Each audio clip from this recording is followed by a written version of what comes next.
Hezbollah వాళ్ళు కందకాలు తవ్వుకున్నారు. ఆ కందకాలలో ఉండి ఈ లెబనాన్‌లోకి ఎంటర్ అయినటువంటి Israel soldiers, Israel defence force వాళ్ళు ఇప్పటికే 10 కిలోమీటర్లు లాస్ట్ మంత్, ఇప్పుడు ఇంకొక 10 కిలోమీటర్లు లోపలికొచ్చేసారు. ఏంటది? క్రమంగా ఆ ప్రాంతం మొత్తాన్ని పబ్లిక్‌ని ఖాళీ చేస్తున్నారు. ఆ ప్రాంతం మొత్తాన్ని తమ స్వాధీనం చేసేసుకొని తమ పోస్టులు అక్కడ పెట్టేస్తున్నారు. అంటే 20 కిలోమీటర్ల వెనకాల ఉన్న ఇజ్రాయెల్ సైన్యం పోస్ట్ ఇక్కడికొచ్చేసింది. అంటే ఇప్పుడు ఈ భూభాగం మీద కూడా ఇజ్రాయెల్ ఆధిపత్యం ఉంది. అక్కడేంటి, హమాస్ దగ్గర ఎట్లయితే బఫర్ జోన్ లాగా ఒక 20-30 కిలోమీటర్ల దూరాన్ని ఆక్రమించి అక్కడ దాకా గోడ కట్టేస్తున్నారో అట్లాగే ఇది. ఎందుకంటే ఇరాన్ తయారీ తీవ్రవాదులు బోర్డర్లకి లేకపోవడం వల్ల వచ్చి చొరబడుతున్నారన్నటువంటి పాయింట్తో ఇజ్రాయెల్ ఈ స్టెప్స్ తీసుకుంటుంది.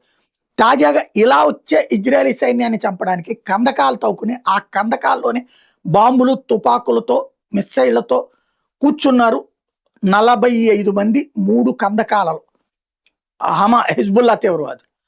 ఇజ్రాయెల్ శాటిలైట్స్ ద్వారా, అంటే వీళ్ళ సైన్యం ఇక్కడి నుంచి ఇంకొక అడుగు ముందుకేసేటప్పుడే ఆ ప్రాంతాన్ని జల్లెడ పడుతుంది.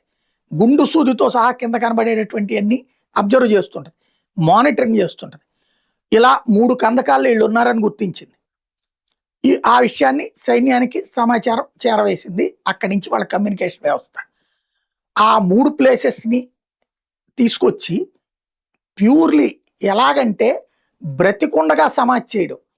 కంకర, సిమెంటు, ఇసక ఇవన్నీ కలిపి మనం మామూలుగా ఫ్లోరింగ్ వేస్తాం కదా, సిమెంటు రోడ్ లాంటిది వేస్తారు కదా, అలాంటిది తీసుకొచ్చి ఆ గుంటలో పోసి పడేసింది. 1 కాదు 2 కాదు, ప్రొక్లైనర్లతో తీసుకొచ్చి పోసి పడేసింది. బయటకు వచ్చే అవకాశం లేకుండా, బయటకు వస్తుంటే కాల్పులు, వాళ్ళు లోపలే ఉండిపోవడం. ఆ కందకాలు మూసి పడేసింది. ఇప్పుడు కందకాలు మూసేస్తే ఎట్లా వస్తారు వాళ్ళు బయటికి?